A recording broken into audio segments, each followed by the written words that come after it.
I regularly would get people telling me you should be so proud of yourself, celebrate the success. And in my head, I don't think people should celebrate raising money, like as if they've accomplished something. It's great. And you have accomplished something. You've convinced investors that you've got a business idea to invest in, but it's actually just the start of the next step. The valuations they were putting in the business were eye-watering. On paper, we were sometimes being pushed for anywhere, 700 million plus. And the fundamentals of the business weren't anywhere near there. The train just kept getting bigger and bigger and bigger. The stress was getting higher and higher and higher. The stakes were bigger and bigger. We had more employees, more investors demanding more growth. And at some point, the macro started really going against the growth story. The higher up you go, the more problems that are just coming at you all the time. There's a saying in business, which is like the CEO, the only problems that seep through is like all the shit, all the problems. You don't get the good things because the managers absorb all the good things because they want to take the win for it. Owning a business is like staring into the abyss while eating glass. You have to deal with the very worst problems. Not the reason why you started the business, not the really cool stuff, always the worst ones, because you are the only one that can fix those. I can picture that perfectly. And glass doesn't taste nice. Founder mode says, you're the founder, you have one responsibility, which is the success of the business. So if anything is going to get in between you and the success of the business, it is your job to deal with it. And that means anything. Your goal is really to make sure that your message is being translated in the clearest form possible to the entire business.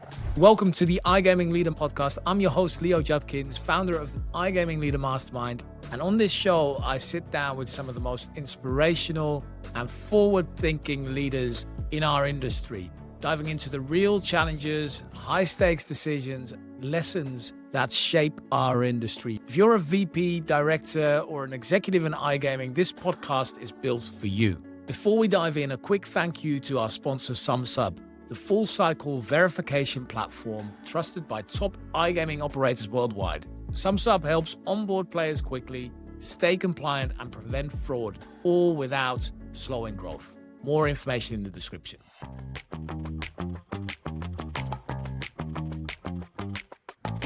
Hey everybody, welcome to the iGaming Leader podcast. I am here with Dan Graetzer, ex-CEO, founder of MaximBet. He's an advisory partner at Partis, working on corporate advisory and M&A. He's also an angel investor in several startups around mental health and AI. Today, we're going to talk about isolation and leadership, founder versus manager mode, and when to pivot versus when to stick. Dan, I'm super excited to have you here. Thanks for joining the podcast, mate. Pleasure to be here. I feel like we talk so much off camera. It seems only right that we do a little bit on camera. It's about time. I mean, you've been in the mastermind as an expert speaker. You've met each other a few times. Like the very first time we spoke was actually around, mental health, well-being. So let's start there, if that's all right, Dan. We were talking about well-being and an app that you were creating or that you were working on. Can we kind of start there and talk a little bit about why that's such an area of interest for you and how that's come about? Interesting area to dive into. What I was really exploring and still am with that particular project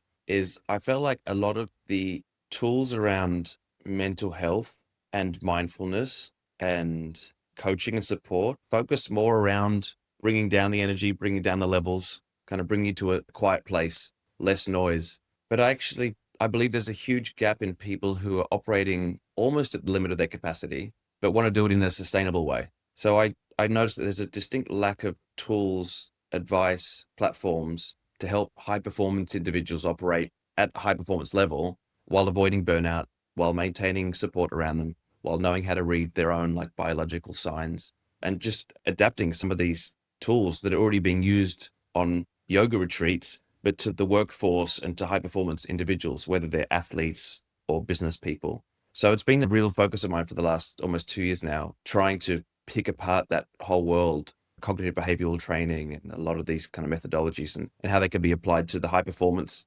cohort. So one of the things that often happens with high performers, right, is that let's use the metaphor of running, that they're constantly sprinting, right? And especially in gaming, we see it a lot where everything's urgent. People are constantly firefighting. And of course, we hear about switching off and all that kind of stuff. But I often think about it as like this concept I heard somewhere from a guy called cognitive gears, right? Where we're sometimes we're in sprint mode and sometimes we're in kind of consistency mode. Like, how do you look at that? How do you look at sustainable high performance? And what do you think is necessary for a fast-paced, high-pressure industry to be able to operate at your best in a sustainable way? I break it down to a few areas. One is like self-awareness. You need to know what you're going through. So you need to be able to read your own signs to be able to gauge the situation that you're in.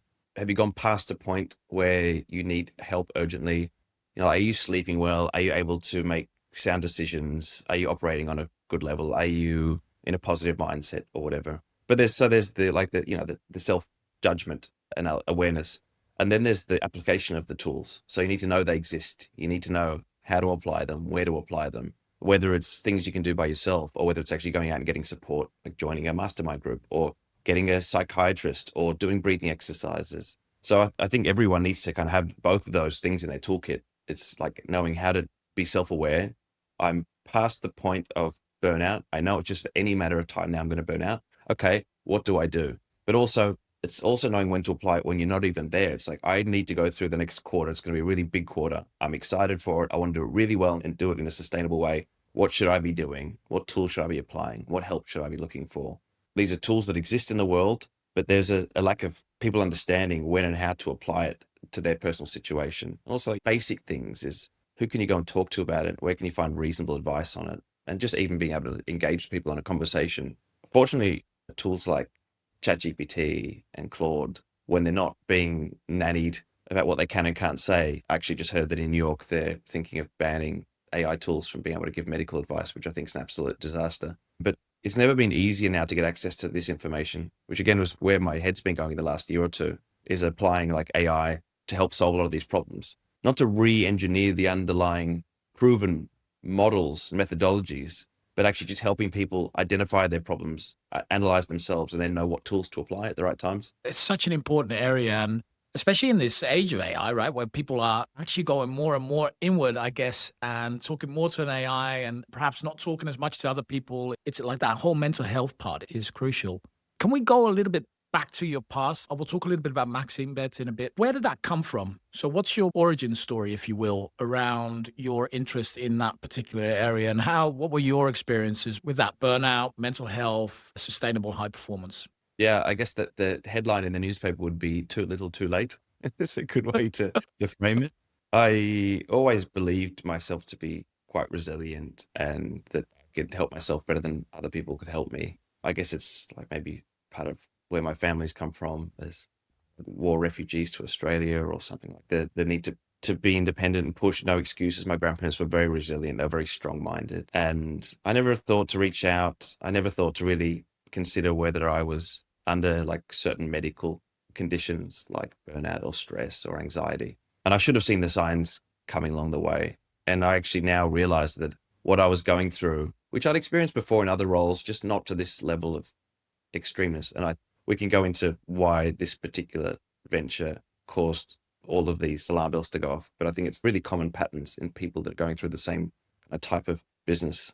I started like falling into all the typical traps of how do I get through my day, not sleeping enough, not paying enough attention to sleep, starting to rely on sleeping pills, probably drinking more than I should, not paying enough attention to my health, letting exercise go is one of the first things. Thought I didn't have enough time, making up excuses for not having enough time, and not really considering the effect of that on my work day. Just letting work consume everything, all of my waking time, my hours, and letting it consume relationships and family, and just becoming everything in my mind and pushing everything out, and then not realizing that actually, wow, you've just completely upset the apple cart and you're completely off balance and you can't make rational decisions.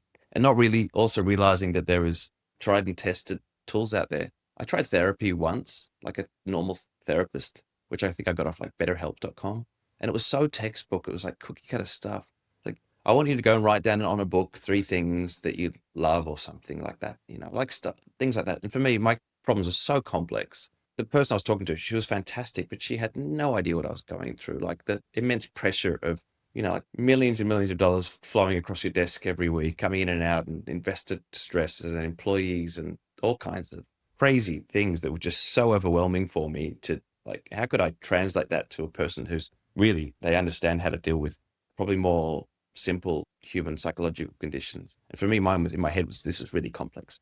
I ended up settling on psychoanalysis, but that came again way later. So now looking back, again, it's the same things. Like I wasn't reading the signs, I wasn't self-aware, and then I wasn't aware of the tools that I should have been applying to myself. now the hindsight has led me to where I sit today, which is, okay, wow, this is actually really quite simple when you know about it. That's the problem. When you're in the middle of it, you're definitely aware about all the pressures. You're aware that you drink a few too many, and maybe you're aware that your sleep is being affected. Very often we feel that that's just the season that we're in, right? And I think that's sometimes the difficulty, that if you are not aware about the tools that you could use, that becomes really hard. So talk a little bit more, Dan, about MaximBet and why that was so high pressure for anybody that doesn't know kind of what that brand was like, how you entered, how the macro turned. Like, talk us through the headlines there, if you don't mind. So before MaximBet existed, we were kind of trying to build an international business, multi-brand, multi-market strategy. We'd finally, after like 2 years, got a Maltese license, which is so painful when we thought it would actually be very easy, which is why we chose Malta. So we had this pretty strong business plan. We had a great team. We were building our own technology. We had a like expertise in every part of the business. We were like vertically integrated. We really knew our business. And then the PASPA was repealed 2018. And then 2019, everyone started talking about it. I hired Partis, where I'm now an advisory partner, to come and do a consulting project for us. And they did a fantastic job. They flew out from the US out to Madrid, where we had the office, and laid out the groundwork, and we understood the way the markets were working and the dynamics. And by 2020, I think it was, we decided, let's go all in on the US. Let's shut everything else down, just focus on the US. This is the holy grail. Investors were so excited by this. Money was just flying around the market. You saw all the stories of how much money people were raising, like $1 billion fundraisers, SPACs. These blank check companies were just throwing money at iGaming. We probably got there a little bit late, at least. Maybe we missed the first wave. We probably got in the start of the second wave into the US. And it was just all excitement, all hype. Everything was amazing. We raised a really nice amount of money and started building out this business, which we kept saying was, we're going for the holy grail here. It became a business of momentum. You needed to keep building momentum because we needed to keep raising money. It got so expensive to keep growing this business, trying to raise more money. And to do that, also, we needed to keep increasing the potential future valuation of the business. So to have better forward-looking revenue forecast, you needed to have more markets. So you needed to be, in the next 5 years, I'm going to be in 5 markets, or I'm going to be in 10 markets.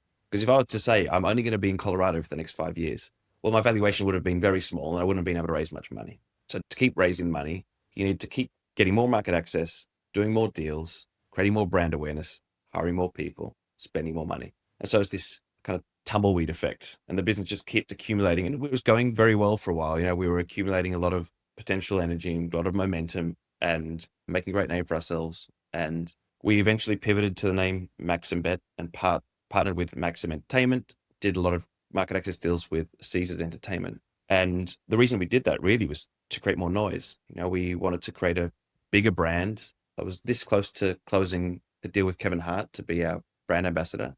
Had some really crazy conversations with him at 3 o'clock in the morning on the phone in Las Vegas. We ended up partnering with Nicki Minaj, as you're probably aware. The goal was really just to create like a lot of noise and raise a lot more money so that we could go and compete with the big boys. So the train just kept getting bigger and bigger and bigger. The stress was getting higher and higher and higher. The stakes were bigger and bigger. We had more employees, more investors demanding more growth. And at some point, the macro started really going against the growth story. Firstly, the economics were getting very expensive. Everyone started wanting a piece of the action. The leagues wanted their percentage. All of the data providers wanted a lot of money out of things. You needed new products that were expensive. Market access deals were insanely expensive. Like the minimum fees just to be in these markets you're talking millions of dollars. This is just before you even operate. So you can just imagine the burden of this business where you're just spending so much money just so that you have the right to be there.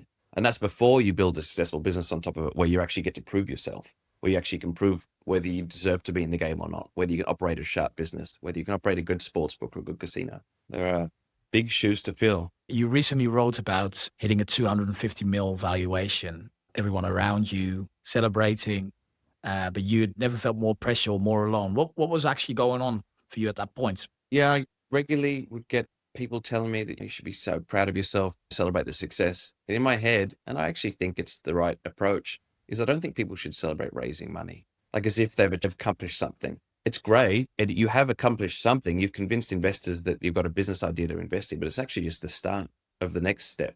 And I think it's a challenge for founders and entrepreneurs to actually know when to stop and celebrate Like, when have you actually achieved something? Like, what are the achievements that are worth celebrating? And of course, internally for staff morale, we were trying to celebrate everything because you needed that. You needed to keep people going. You needed to keep people invested in this business that was going to be tough, and you needed to keep pushing forward.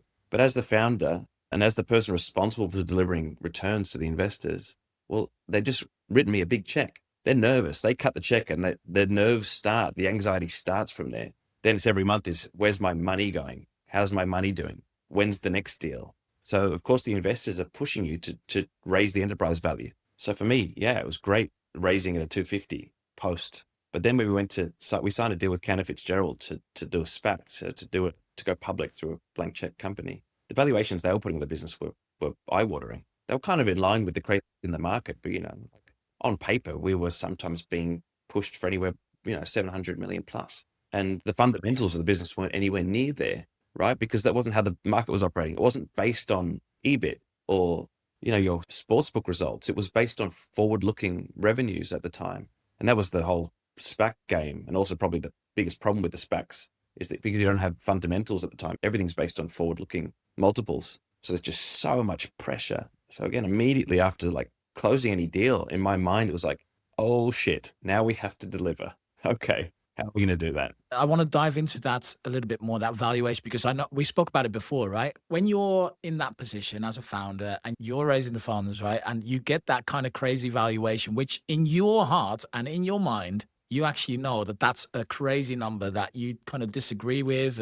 But it's reputable banks talking about it, right? It's like, how do you stay grounded through those kind of craziness around you, especially in the US, I suppose? How do you not get lost in that? Well, firstly, we were honest, like with Cantor Fitzgerald, we told them like, this is an unfair valuation because I have to justify that. It's fine to put one thing on a piece of paper, but the founder and the C-suite, we need to go and sit down with the investors and convince them why we're putting ourselves where they are. So of course, there's a lot of song and dance to it, but a lot of the time the investors aren't investing necessarily in the fundamentals of the business or the market. They're investing in the founder's ability to deliver. And we were really confident in our ability to deliver based on what we thought we knew about the market, based on how the market was at that point in time. So when we did the first, I guess the Series B round, where we were at 250, things were looking really positive. Like we believed that if we could fulfill our plan and get the market share that we thought we were going to get, that we were going to be able to deliver on those numbers. It was really after things started going a little bit crazy. It was when the macro started going against us.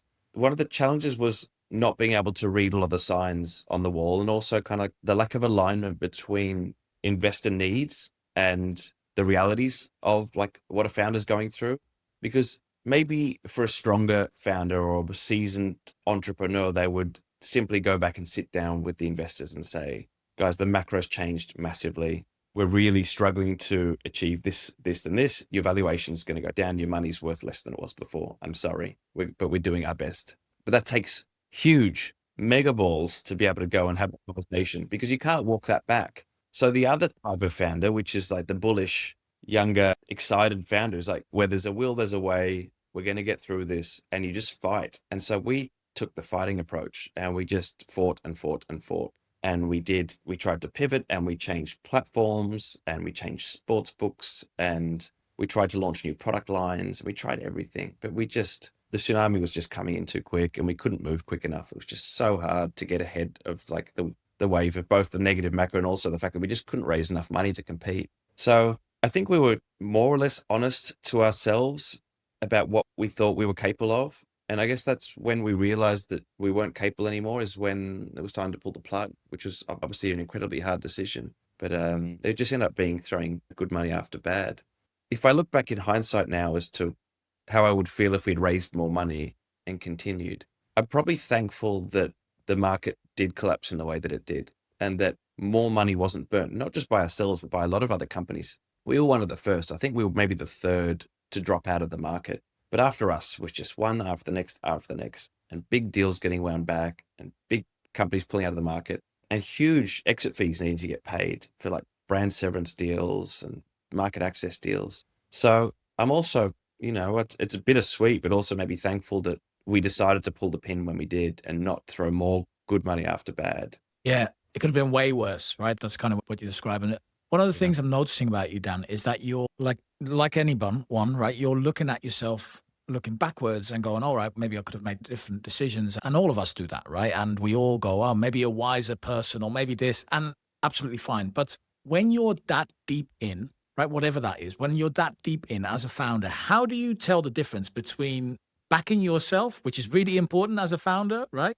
Or kidding yourself? How do you even know if you don't have the foresight or the hindsight knowledge? You need good people around you that you can be honest with and like that you trust their feedback on, which is really hard. There was probably only a few people that I could talk to that really understood what I was going through and had no vested interest one way or another. Anyone in my corporate sphere, for the most part, were either potential providers or competitors, or they were investors, or they were employees. And like by nature, none of them are impartial.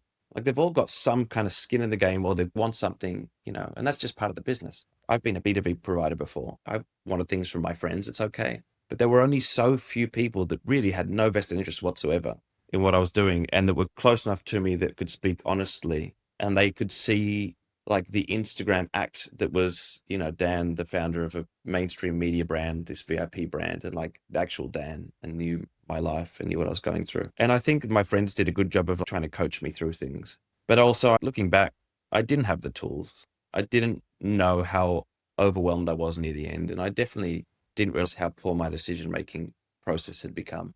I realized that I was not necessarily overwhelmed, but the emotional, maybe anxiety of what the business was going through was clouding my ability to make decisions. And I can't like throw a dart at any particular decision, say that was the wrong decision or not.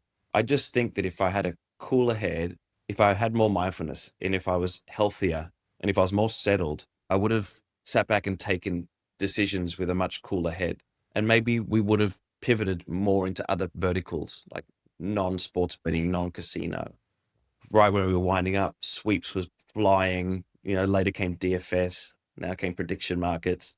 A lot of businesses are probably thinking, well, we could have pivoted into those. I'm not necessarily saying we would have. I'm just saying there was just so much emotion around like driving the core business that my mind wasn't really capable of like taking stock and being really strategic. My blinkers started getting more and more narrow, just focusing on like the challenge that was like right in front of my eyes, the conversation that I was having right in front of me. Whereas now that I'm relaxed and now that I do more corporate strategy work with clients, it's great. I feel like fresh air and I can sit back and think strategic and I'm creative again, and it's wonderful now. I just wish I could transport this mindset back to 3, 4, 5 years ago. So we'll talk about a few things that you've mentioned there. The quality of decisions, I think, is a really interesting one because when you're excited and you're in the middle of it and you also feel the pressure, like you probably don't notice that the quality of your decisions is slowly eroding and getting worse. So at what point do you feel that perhaps isolation was affecting the quality of your decisions, or did you even notice it at the time? Like the lack of options that I was giving myself as solutions to problems,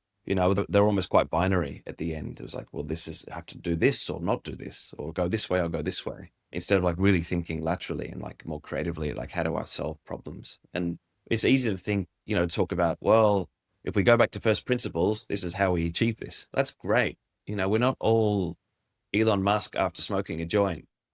Exactly. The mental capacity to like be in the middle of firefighting and also be able to sit back and have a kumbaya and like think of all of the potential options. It's the same fundamentals. It's like get yourself in a good place first and then you can make the right decisions. If you're just living with anxiety or you're living with stress, it's just so hard to operate like efficiently. You don't need to be a founder or a CEO to have the same problem. Like you can be managing a team of 5 people and it's the same thing. Like in many of the roles that I've had before, I've been in management roles for the last 15 years, probably. They're just the same things. They're just amplified. And I talk to like friends of mine who have startups and they're small startups. They're like, well, I've never been through what you've been through. And I'm like, well, tell me about a problem that you've been through. They're like, well, like my staff are upset because this decision I made, but they don't see what I see. Or, I'm like struggling to like pay bills this month, but I've got invoices coming in month 2 and 3. Like they're exactly the same problems I'm having. They are a different scale. There's maybe another 0 at the end or something. But it's the same problem. You're going through the same thing. Your emotional state is the same. Really, the way to solve the problem is the same. Break it down to its components, be more rational about it, solve human problems with human solutions, solve technical problems with technical solutions, all these things. So while, they might have been big for me, there's guys and men and women who were managing companies that were 10 times that size who are dealing with exactly the same problems. Sure, their boards are bigger, maybe public investors, but they're probably also going through the same challenges. And a lot of them probably are still not doing the same basic things. the same fundamentals of self-analysis and then applying tools to dig you out of the hole you're in. And the difference is also that is their reality, right? And their reality is, of course, like the amount of stress you experience could be exactly the same, although there's like you said, a zero less at the end of that figure. It's their reality. So it's irrelevant what somebody else's size of the business or complexity of the business is. I think it's one of the big mistakes most people make is that we compare ourselves, right? And we think, oh, well, I shouldn't be complaining because X, Y, Z. And it's irrelevant. 100%. I think there's a general lack of empathy, like on the executive level as well. And you learn it too late. And while businesses are businesses and you shouldn't build a business around people's happiness, there is definitely a level of empathy that I think all people, upwards and downwards, need to have in businesses for it to be really successful. And it's not sympathy, it's empathy. I think there's a big difference in a corporate setting anyway. Like, I'm not asking anyone to feel sorry for me. I'm asking for people to understand what I'm going through because it might help them understand what the business is doing and why we're making decisions. Obviously, if there's headwinds to a business, well, the CEO is naturally going to be trying to sail around them or find a way through that. And people around them should be mindful of that. There's a saying which I'm going to mess up in business, which is like the CEO or the manager only ever sees the problems because everyone underneath them solving their problems. So the only problems that seep through to the manager is like all the shit, all the problems. You don't get the good things because the managers absorb all the good things because they want to take the win for it. That's fine. They deserve that. So if you think about it from the higher up you go, the more problems that are just coming at you all the time, like all the time. And I think it's like really important for everyone to be able to take note of what the other executives are going through, whether it's the CEO, whether it's C-suite, whether it's just departmental managers. I think being an employee, being able to read the temperature on their manager is helpful for being able to have a better relationship. And also when the right time is to go and discuss your problems or get a solution or ask for a pay rise or complain about something, just like you expect your manager to know exactly when the right time is to come down to you with a problem and not burden you with something when it's a Friday and you want to be out taking your mind off work or whatever it might be. Love that. That's a great description of managing upwards. Really important. Talking about Musk, it's actually from this clip where he's saying that owning a business is like staring into the abyss while eating glass because as the owner, you obviously have to deal with the very worst problems. Not the reason why you started the business, not the really cool stuff. You're just dealing with problems all the time. It's always the worst ones because you are the only one that can fix those. And it's staring into the abyss because at any moment it could all be over. I can picture that perfectly. And glass doesn't taste nice. It's such a truth. One of the things you wrote about as well. So, by the way, if you're listening, I would highly recommend stuff that Dan, some really cool stuff that you'll find in the show notes, actually. So you wrote about what you needed was people who aren't impressed by you, have no stakes in the outcome, and who pick up the phone at 11:30 p.m. when you're about to make a bad call. Did that person exist for you at Carousel? I know we were talking about friends. And what difference do you think it would have made if you did have a group of people around you like that didn't have that vested interest, that perhaps were able to pull you back into reality and help you see that the decision-making quality was going on, all of that kind of stuff? Look, I definitely had a support network around me. I have great family, great friends, but they're not equipped to deal with like a lot of the problems that I was going through. I think it's also innate limitation of most people when you're dealing with like quite complex problems. How do I like even have this conversation with people? Firstly, I didn't want to burden my family with what I was going through. I didn't want to burden my best friends with what I was going through because I felt like this is like my mindset back then is like, why ruin this time, this limited time that I have with my family or my friends and just be dumping problems when they already get so little time of me anyway. And usually when I'm with them, I was like on my phone all the time, just checking emails. I was really not very present. And it's definitely something that I've been working on a lot more. But yeah, I think that's where professional help is really the only way to go. Like you need people who are really well equipped with not necessarily your specific like corporate problem or your compliance related concern, but like equipped with helping you explore your particular set of problems. Like for me, I found it in psychotherapy, which I mentioned. And what I'd like about it in particular is that there's not really an answer at the end of any conversation. And there's no like particular topic. Like we're not trying to solve one particular thing. We're like exploring challenges that I'm going through. We like talk about philosophy and how that relates to what I'm going through. And it lets me go away with things to think about and ways to address problems. Like it's really quite self-healing process. We've talked a lot about Stoicism and I've explored that a lot. And while I'm by no means a Stoic, it's helped me just understanding Stoicism and reading books like Meditations by Marcus Aurelius. It's just helped me have more frameworks in my mind to deal with things. And it sounds pretty cliche to go and read philosophy. If you can apply some of these things to your day-to-day life, I think there's a really great fit between like corporate performance and like some of these like very old school. I don't think old school is understated if you're talking about Marcus Aurelius. But like one thing in particular has really helped me is that I've taken from our discussions on like Stoicism. We talk a lot about happiness, which I think everyone should really take the time and explore, because otherwise, what's the point of life if you're not like the pursuit of happiness? Is understanding what makes you happy. So you start there, you start with your happiness, and then you understand the values that take you there.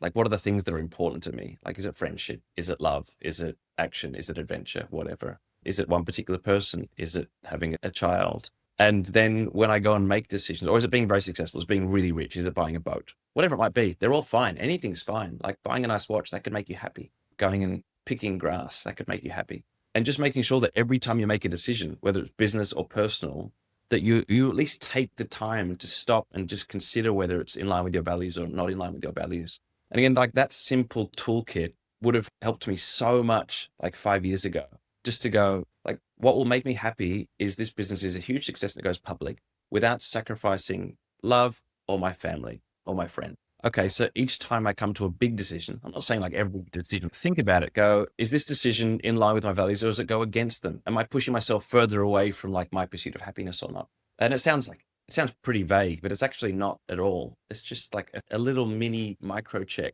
when you're making decisions to say, like, I'm going to buy this thing. Is it going to take me closer towards my values and make me happier or not? Is this startup really going to make me happy? Or am I just chasing something that isn't actually going to make me happy? Like, is money really a happiness driver for me? Is it one of my values? Or is actually, I just want money so that I can spend more time with my family? Okay, cool. We'll focus on that. Like, don't focus on money's not your goal then. Money, like family is your goal, or quiet time is your goal, or adventures with your friends is the goal. And yeah, it's like kind of general package of like mental models has like helped me so much over the last 2 years. I love it. We were talking about it a few weeks ago as well, and how, often when you hear these kind of stories that you're talking about, people that listen to that often think, oh, well, I've got to have this super healthy lifestyle and it's all got to be perfect. And then we were talking about, yeah, sometimes you just need a blowout, and that's just part of it. And that's, again, when we talk about high performers and high achievers, it's often this all or nothing approach, right? Of anything that you pursue. What are your thoughts on that? I think for some people, if you don't have like a blowout, like if you don't let off the steam sometimes, like you can just build up problems in other parts of your life. But as long as that's part of one of your values, is like the adventure or going out drinking with the boys at the pub or whatever it might be.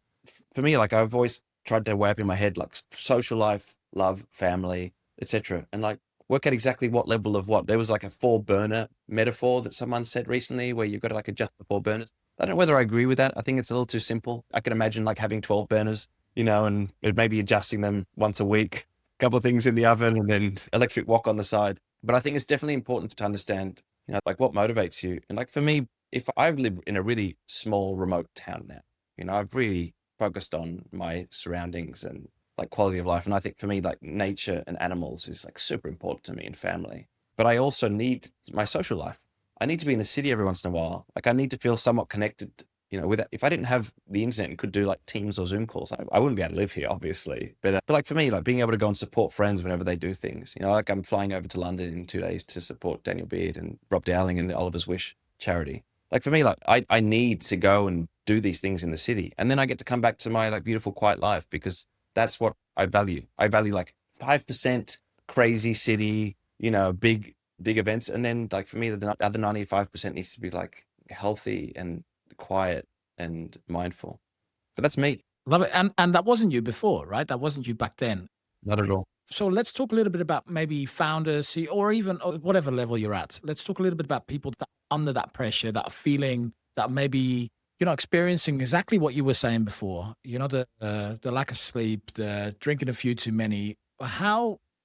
What would you have needed to hear back then for you to kind of stop for a moment and think, this is something I could do differently, or this is how I could approach it without it all falling apart? Because I think that's the biggest fear that most people have if they stop. To go full circle, again, back to like the project I was talking about at the start of why I thought actually a lot of this stuff should be focused around high performance people being able to be more high performant, is that if someone had told me that these tools can actually just make you even more performant, I would have understood it a lot better. I always imagined things like breathing exercises or yoga, which I don't do. I don't do yoga, just to be clear, but I appreciate what it does to people. Or mindfulness. Like for me, my mindfulness is a long bike ride by myself, or an hour in the gym with my headphones on, or walking in the forest. So, whatever that might be. They're my things. And now I use a lot of AIs also to fulfill things like basic like journaling and like checking in every day and basic stuff.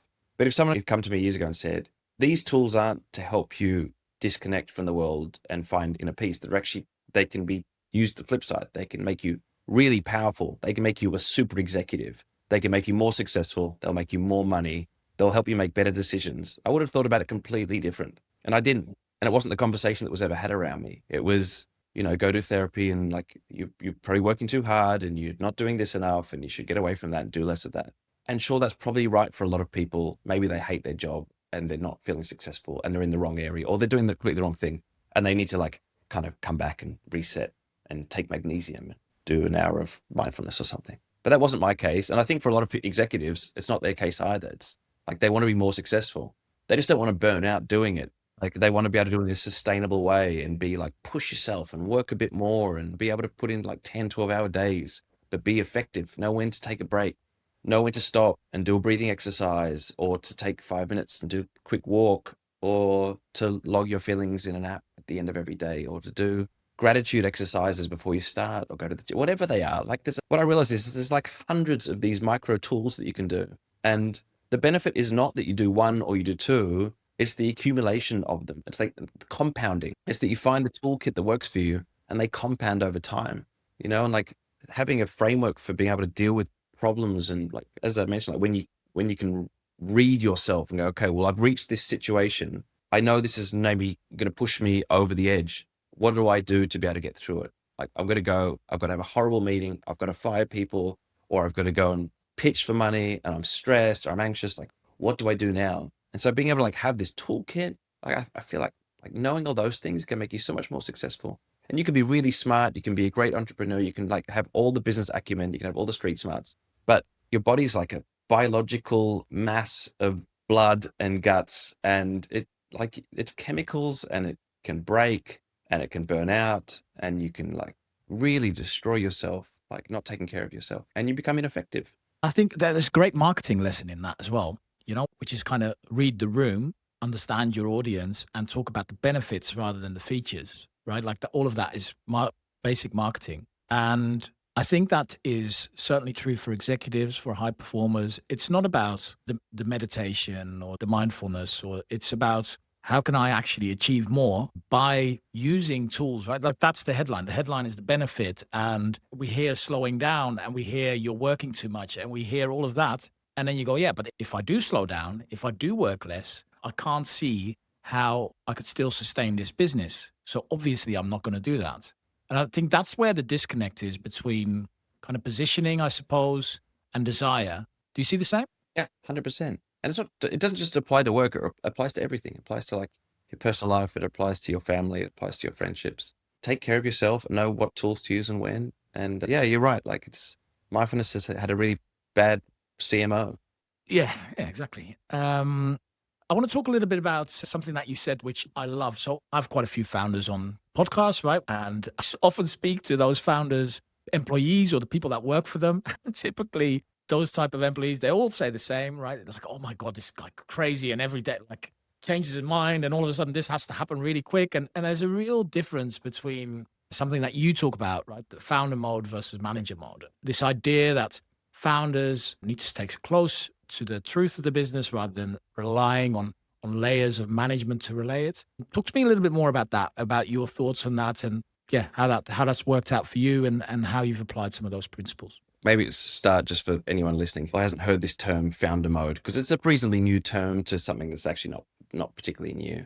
But I believe it was Brian Chesky, the Airbnb founder, was giving a talk at a Y Combinator like class, like a School of Alumni kind of talk, maybe only a couple of years ago.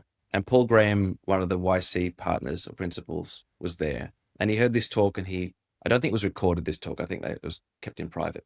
Paul Graham blog article on it, which I recommend everyone reads. I think if you just look up Paul Graham founder mode, you'll find it. And it basically defined this alternative way of leadership, where like the traditional MBA style of leadership is, the paradigm is you hire good people and you let them do their job, right? And you get out of their way. You find capable people, you give them the vision, you don't jump over people, you respect the organizational structure, you respect people's responsibility. Founder mode kind of just throws all that in the bin and says, you're the founder, you have one responsibility, which is the success of the business. So if anything is going to get in between you and the success of the business, it is your job to deal with it. And that means anything. You do not need to respect a line on a piece of paper. You do not need to respect like typical meeting formats. You can ask the entire company questions. You can do these things called skip meetings where you jump over managers. Your goal is really to make sure that your message is being translated in the clearest form possible to the entire business. But you also need the feedback loop. So you're getting the information and you're fixing things everywhere. You can call it micromanagement, but I don't think that's really the point of this. I think micromanagement is usually quite a negative term. They talk about someone who's like obsessed with all the details and they just can't be hands off, in my opinion. It is doing whatever it takes to get the job done. You're using all people in the company as your resources. So in maybe the last two businesses, when I had C-level roles, including Carousel Group, I really wanted to build the perfect environment. And in Carousel, one of our founding pillars at the start was I wanted to take all the problems that I'd seen in other businesses and things that frustrated me and create an ideal democratic business. I think we managed to make people happy initially, but I think that it also started to eat itself up with the over democratization of problem solving, too many cooks in the kitchen, information not necessarily filtering down too much, being over filtered. And then the net result is people feeling disconnected, feeling confused, being involved in too many conversations and just being overwhelmed by information. So I really, really respect founder mode. It's something I've had like parts of it in my head and I've tried to do over the years, but this was like someone throwing the Old Testament in the bin and going, here's the New Testament, follow this. And you're like, oh my God, this is what I thought all along. And it was really clear for me. And I'm like, guys, like if you're building a business, you should really consider this. Like results over process any day of the week. Like do what it takes. You're there because you have an instinct. You believed in a vision. You've taken steps to go and get this thing off the ground. You've got capital from somewhere. You've convinced people to believe in your business. Don't let it fall apart because you're trying to respect like norms, business norms, which are just theoretical anyway. Ultimately, if your business is successful, people will respect you no matter how you went about it. Obviously, like within limits. Respect people. They're humans. Don't do mean things. Take care of your staff.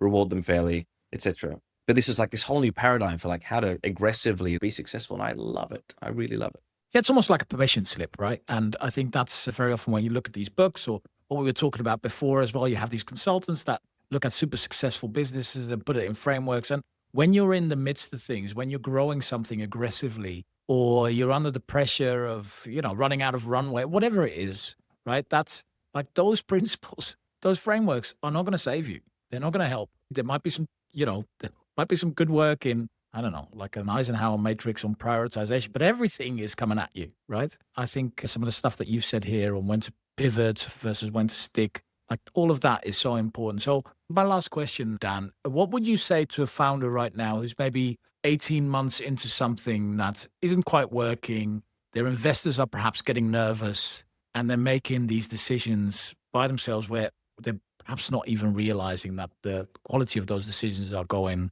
down and down as you experience. What would you say to them? Yeah, look, I mean, I don't want to sound like the same thing over and over again, but it does come back to some of those same principles. It's like, firstly, if you're a founder, be the best version of a founder you could possibly be. And so that starts with like taking care of yourself. If you're not making good decisions because you're stressed or you're anxious, like deal with that, get to the root cause of that. Like, firstly, do you have some underlying health condition that you need to worry about, whether it's like chronic anxiety or something else? Like, can you get help? Do you see an endocrinologist? Are you getting your blood tests done? Like, honestly, go back to basics. Like, do first principles on that. Sort yourself out. Be the best possible founder you can possibly be. Like, be the best human so that you can make the best decisions. And then presuming that you're in a perfect state and you're making optimal decisions, then there's like typical business things like sunk cost fallacy and like, knowing how to make hard decisions. And I think they're really important, like to understand that maybe you do have, you're emotionally overweighting a certain decision because of something historical, which you don't need to worry about. Like past performance doesn't reflect potential future performance. Back yourself to make hard decisions. I think as businesses grow, and this definitely happened to me, founders lose confidence in decision making potentially because maybe you lost a couple of runs. Your job is to make more good decisions than you make bad decisions. I think that is super, super critical. You can break down some big decisions into smaller decisions as well. Unless you're like fundamentally changing the entire course of your business and you're moving from a sports book to mining Bitcoin, your decisions are probably a little bit more nuanced than you realize, and they can be broken down into smaller challenges. People need to back themselves a lot more. Again, like realize how you got there. But just being an entrepreneur is one of the hardest things you can do in the world, like at least as in the business world. And whether you're doing it when you're young or when you're older, there's usually like a history of, there's some pattern, these typical patterns that I think entrepreneurs seem to find themselves in, like family, like styles of the way they grew up, their family background, their style of education, like how hands-on they were. Are they early adopters versus late adopters? I think you'll find a lot of entrepreneurs are early adopters. Like they're anxious to make and break things. And you're making like a whole trail of decisions to lead you where you are today. And look back at your decisions. If you made a lot of horrible decisions and you're like, you probably shouldn't be there, well, then maybe you should also think twice about like whether you should be an entrepreneur or not, or you're just chasing money. And that probably comes back to the other conversation is, like, why are you actually in this? What is your goal? Do you love building businesses? Like me personally, I love business. I love creating things. I love technology. I love products. I love consumer products. I like building things that people enjoy. I really love the process. So I think it's like just a combination of fundamentals and frameworks. Dan, thank you so much for your time and sharing your experience. I really love the conversation with you. Always a pleasure. Thank you for listening to the iGaming Leader podcast. If you're a VP, a director, founder, or an executive in iGaming, making the biggest decisions alone, that's exactly what I've built iGaming Leader Mastermind for. Small inner circles of vetted senior executives, weekly hot seats, and accountability from people who understand the effects of the decisions that you need to make. Find out more and apply at igamingleader.com. And a final thanks to our sponsor, SumSub, the full cycle verification platform for iGaming operators.